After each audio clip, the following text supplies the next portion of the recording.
Kung bago ka pa lang sa channel ko, please do subscribe to my channel, like, comment, share, and ding that bell icon to get notified.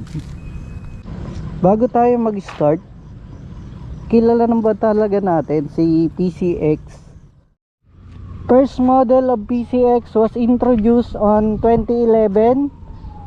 Yun ang first generation, mga kasibak. In 2012, second generation came out.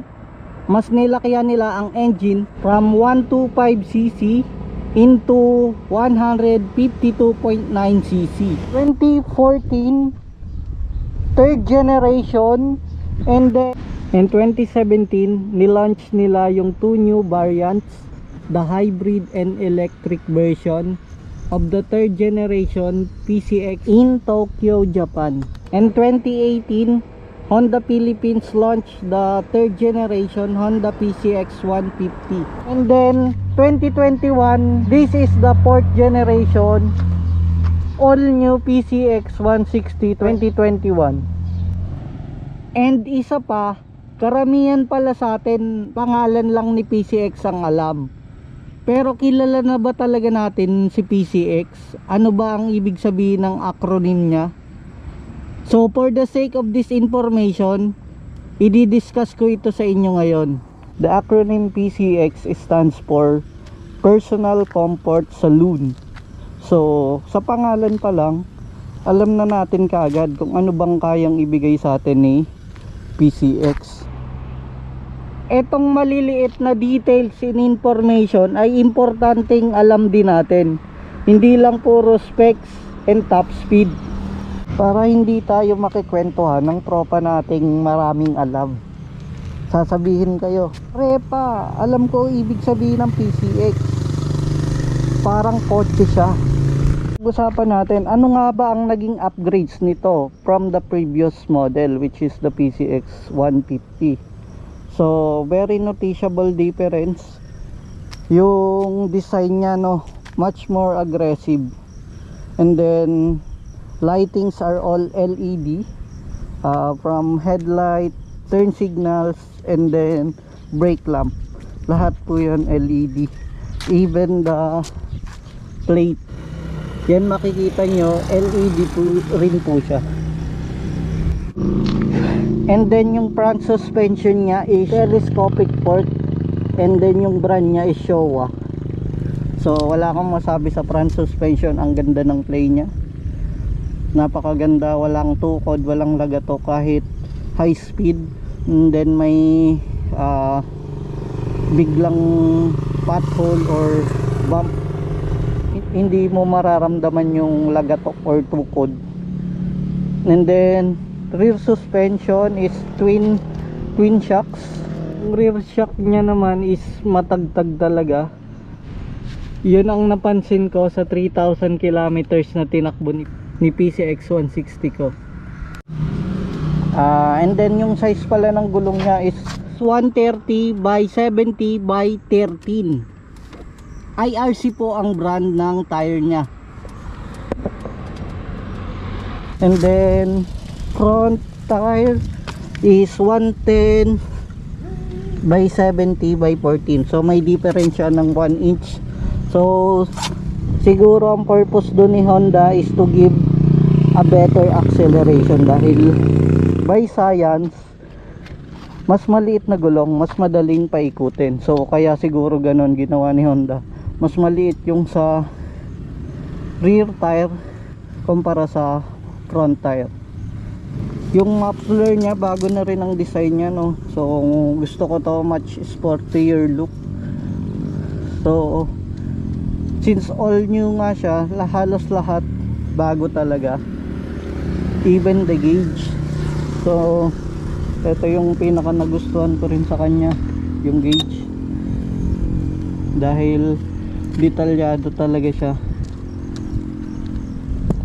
Lahat ng information na kailangan mo nandito: the clock, oil change indicator, fuel gauge, speedometer, average, ayan, city driving po yan, 42.8. then total mileage, the right signal indicator, ayan, remote indicator, and then HSTC indicator, ABS. Eto naman pag in-off mo yung HSTC. And then this one is check engine, temperature, battery indicator, and then high beam. Ito yung left. Yun. So sa panel gauge nya pala, may dalawa tayong buttons dito, select and then set. Abangan nyo guys, may gagawin akong video about sa tutorial nito.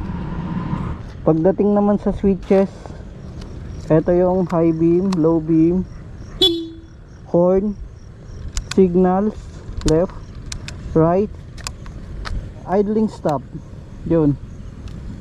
Then hazard switch, yan. Yan, may built-in hazard na siya. So ang gandang features nito, no, kasi sa iba wala yan. Kailangan mo pang magpa-install, extra cost yun para sa ating mga owner, no. So good thing nilagyan ni Honda. And then eto yung push start. So to start, kailangan nakaka-retract yung side stand. Understand muna natin. And then to start the engine, squeeze lang yung lever, rear brake, and then push start. Yun, one click lang naman siya, kaya wala tayong problema doon. Ito pala is front brake, rear brake.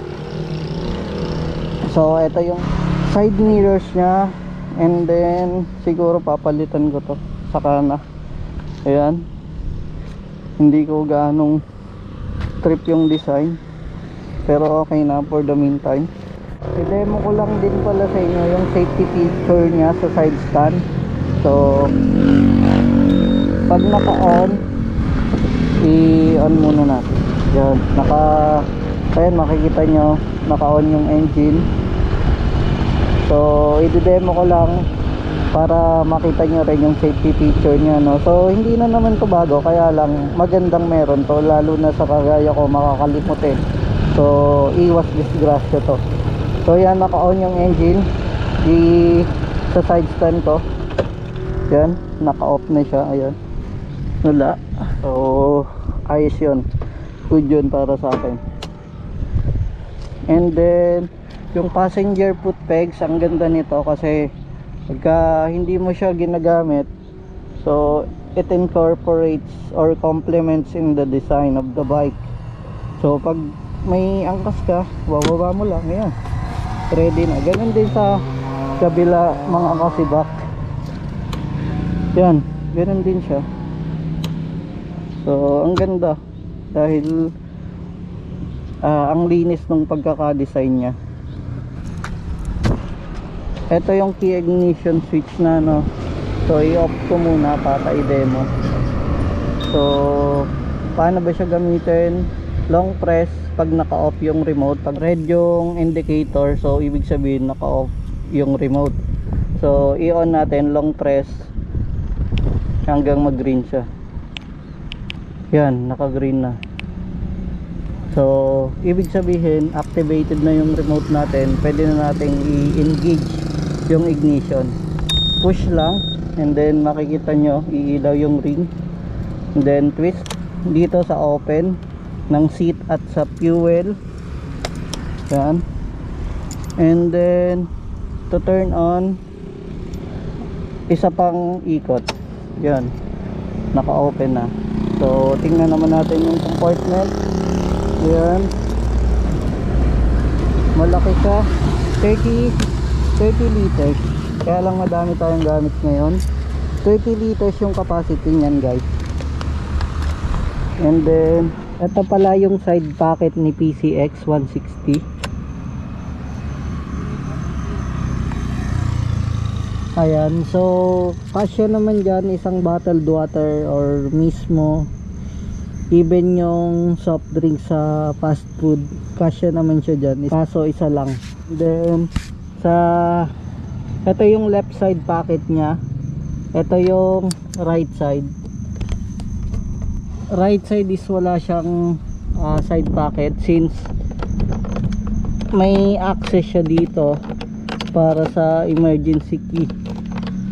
Sa right side niya is ito yung purpose niya, may access siya sa emergency key para if in case na-lock nyo accidentally yung compartment nyo, so pwede nyo siyang buksan gamit itong susi na to. Yan ang purpose niya, kaya wala siyang side pocket dito sa right side. Yung seat, napakaganda ng pagkakagawa, yung upholstery niya, and then yung foam, perfect combination. Premium seat yung mararamdaman mo pag nakaupo ka. Ang ganda niya kahit sa back ride. Ang model pala na to is ABS variant dahil may HSTC siya or Honda Selectable Torque Control. Check nyo yung explanation ko dyan regarding sa safety feature niya to sa initial impression ko. So ayan, may sticker siya ABS, and then gold emblem din siya, no? So ganyan, parehas yan, both sides gold emblem yan. So pag nakita nyo yan, ibig sabihin ABS variant yun. So tapos na tayo sa basics. So pag-usapan naman natin yung remarkable improvements niya sa engine. Since from 150cc is now 160cc. By its name, alam na kaagad natin na mas pinalaki yung engine nito. So yung improvement na yon is mararamdaman mo kaagad sa performance niya, dahil nag-result to kahit sa spec sheets into a higher power and torque. So before, may mga nalalaman akong review about sa PCX 150 and ADV na medyo bitin nga raw sa power and torque. So dito sa bike na to, hindi nyo mararamdaman yon. Ito yung klase ng motor na magpapakilala kagad sa inyo once ginamit nyo, dahil sa lakas ng engine nya.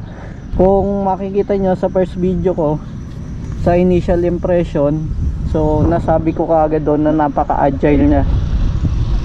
So unang gamit pa lang ramdam mo kaagad. Engine specs is 156.93cc to be exact. Still single cylinder, 4-stroke, 4 valves, single overhead cam, liquid cooled with ESP+. Another improvement sa engine ni PCX is the addition of the hydraulic cam tensioner. Honda claims that this improvement will result into less friction, noise and vibration. Dahil sa mga hindi po nakakaalam, yung so-called T-Virus, spring-loaded cam tensioner yung naging main cause po nun. Dahil sa improvement na ginawa ni Honda, hopefully ma-eliminate na yung problema sa T-Virus. Dahil para sa akin, much more dependable ang hydraulic cam tensioner compare sa spring-loaded cam tensioner, provided na maalaga ka lang sa langis or engine oil, dahil dun din siya nakadepende. So ang advice ko sa lahat ng PCX 160 owners, wag nyo lang pababayaan sa engine oil yung unit nyo para hindi kayo magka-problema. Bore and stroke nitong PCX 160 is 60 mm by 55.5 mm stroke. So kung mapapansin nyo kaagad, mas pinalaki yung bore nya, dahil kung ikukumpara natin sa previous model nito, 57.3 lang yung bore, and then yung stroke ng PCX 150 is 57.9. So makikita kaagad natin yung difference when it comes to bore. So mas malaki ng bore si PCX 160, while PCX 150 has the smaller bore. So pag tiningnan natin sa engine design, si PCX 150, the old model or old version, ang engine design niya is square bore engine siya, no? Kaya mararamdaman nyo kaagad sa performance niya, medyo bitin, dahil ang design nun is balanced performance of power and torque, while PCX 160 naman naka-design siya for high speed. Dahil sa engine design niya, mas malaki yung bore, ibig sabihin over square engine to.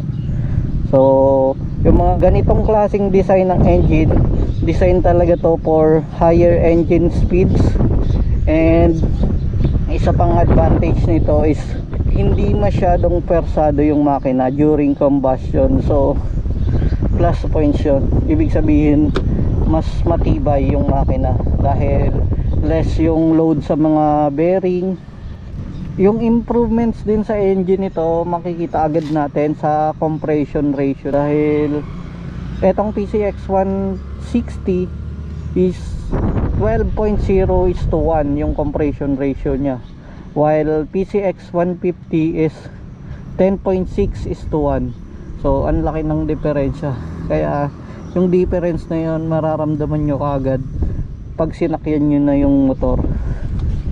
So hindi lang engine ang in-improve nila, dahil pati throttle body mas nilakihan nila ngayon from 26mm of PCX 150, ngayon 28mm na yung throttle body nitong PCX 160. And then bago na rin yung exhaust for better performance daw, sabi ni Honda. Kaya ramdam nyo kaagad pagka galing kayo doon sa previous model nito or even ADB, mararamdaman nyo kaagad yung difference, no? Maximum power of this bike is now 15.8 HP. So sobrang laki talaga ng improvement.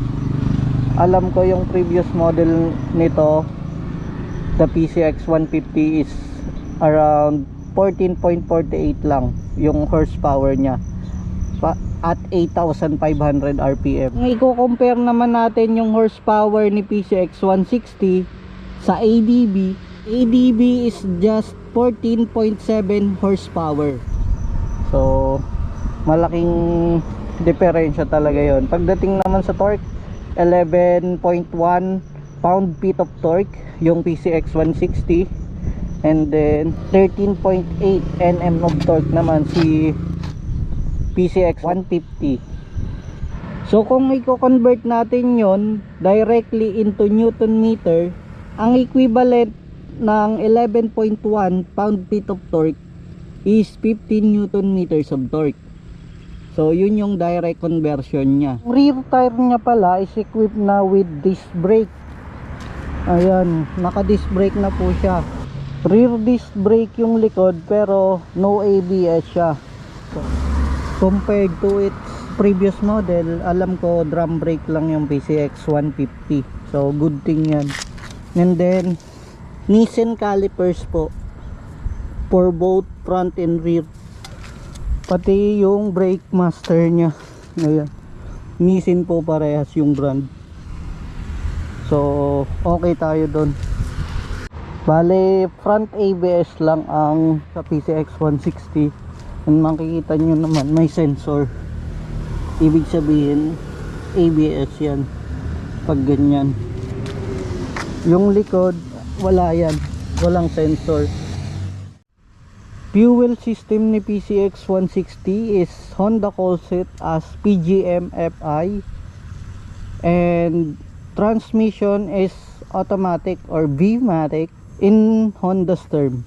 Equipped na rin to guys sa starting system nya, ACG starter na siya. Ito yung hindi gaanong maingay pag in-start.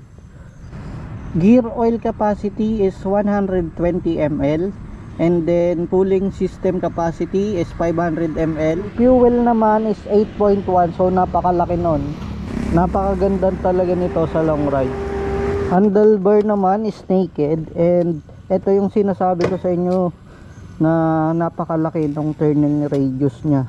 Ayan, makikita nyo, sobrang laki, kaya sobrang daling i-maneuver. And then pag mag-U-turn ka, walang problema, less hassle. Bago na rin pala ang chassis nito guys, mas pinagaan nila kasi sa ganito kabigat na motor kailangan talaga mag-reduce ng weight.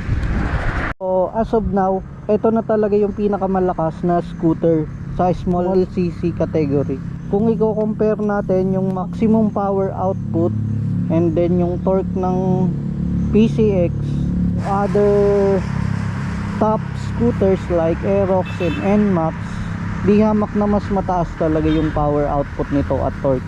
Pagko-compare natin yung maximum output nila, Aerox is just 15.1 HP at 8,000 RPM, while the torque is 13.9 Newton meters of torque at 6,500 RPM, while PCX 160 15.8 horsepower yung maximum power output nito at 8,500 RPM, while the torque is around 15 Newton meters of torque.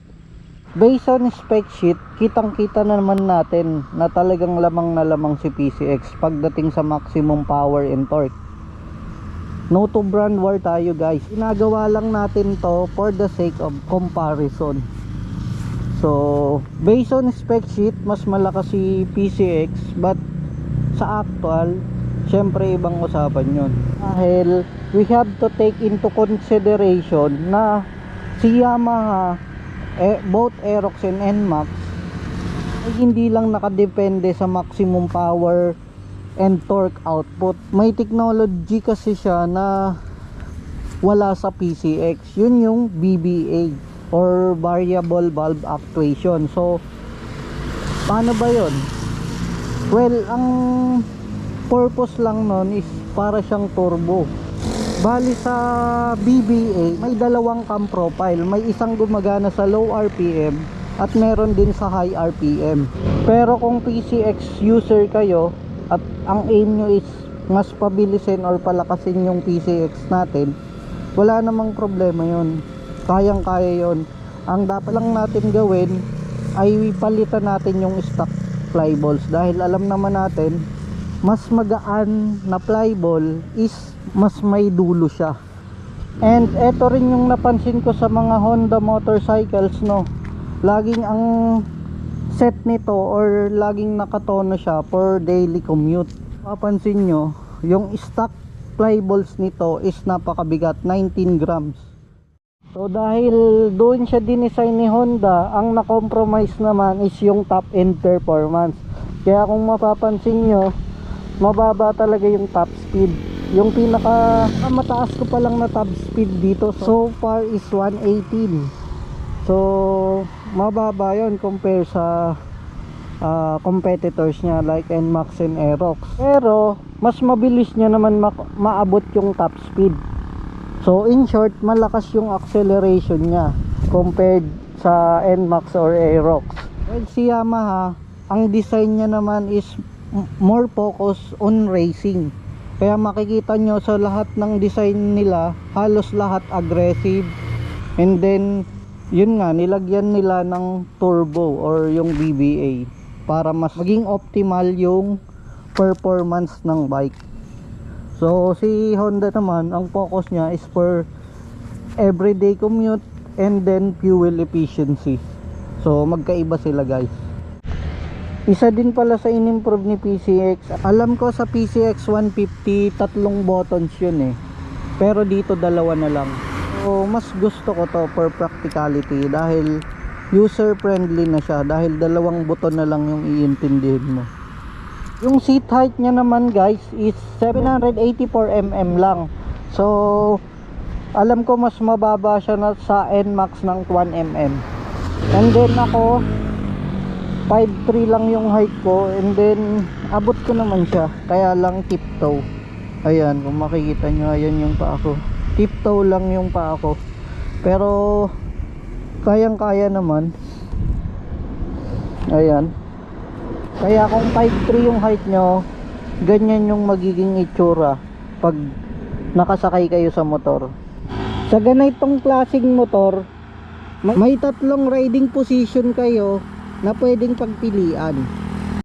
Ito yung isa sa mga pwede nyong pagpilian. Ito yung sporty riding position, nakatungtong sa passenger foot pegs. Sporty siya kasi kung mapapansin nyo, naka-angle ang tuhod ko na parang naka-shifter sa mga manual na motor. Kaya nasabi ko na sporty yung riding position na to. And pwede nyo lang siya magamit once wala kayong back ride, dahil ito ay passenger foot pegs nga, para to sa angkas mo talaga. Next is the normal riding position. Yan, nakabend lang ng natural position. And then yung last is yung nakaunat yung mga paa mo. Ayan, dahil kung mapapansin nyo, to, may footboard pa siya. So ayan,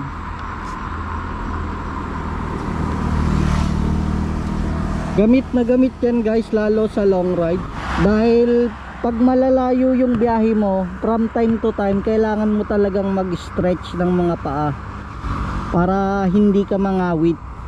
So din sa reason kung bakit ko ito pinili na PCX 160 guys, is dahil sa riding position niya, no. So upright sitting position tayo dito kay PCX. Kasi guys, ang upright sitting position is napaka-komportable niyan, lalo sa long rides. Mararamdaman nyo talaga, lalo kung galing kayo sa mga aggressive type na motorcycle gaya ng mga Raider, RS. Isa pa sa reason ko kung bakit PCX ang kinuha ko is yung compartment niya na napakalaki guys, 30 liters. Madami na kayong gamit na mailalagay. Kaya ako kinuha to kasi gusto ko ng bike na komportable ako habang nagra-ride. So gamit na gamit to, lalo na nung Adinggalan Aurora tayo. Sobrang ganda ng performance niya guys. Napaka smooth nung power delivery, lalo pag nag-accelerate ka, napaka smooth. Ito pala ang tunog niya guys pag naka-on. Yan. Pasensya na, maputik dahil lagi na lang umuulan sa amin. So kaya ganyan, laging maulan. So yun lang guys. So final verdict ko dito, kung planning kayo bumili nito guys, hindi kayo magsisisi. Sulit yung babayaran nyo dito. Pagdating sa performance, mas ma-appreciate nyo to, lalo kung galing kayo sa small displacement bike, kahit PCX 150 or ADB, mas ma-appreciate nyo yung performance nito. And then eto, opinion ko lang guys, wala naman talagang perfectong motor. So lahat yan may issue, may problema, may imperfection, kasi tao lang din naman ang gumawa niyan, 'di ba? So hindi natin pwedeng expect na makakahanap tayo ng isang perfectong motor. Sa mga hindi pa nagso-subscribe dyan, subscribe na kayo, like, comment, share, and ding that bell icon to get notified sa lahat ng uploads natin, no? So marami pa tayong plano, marami pa tayong rides na gagawin, upgrades. So subscribe na kayo kasi madami pa tayong ilalabas sa inyo. So yun, maraming salamat sa panonood. I hope marami kayong natutunan sa video ko na to. Thank you so much for watching.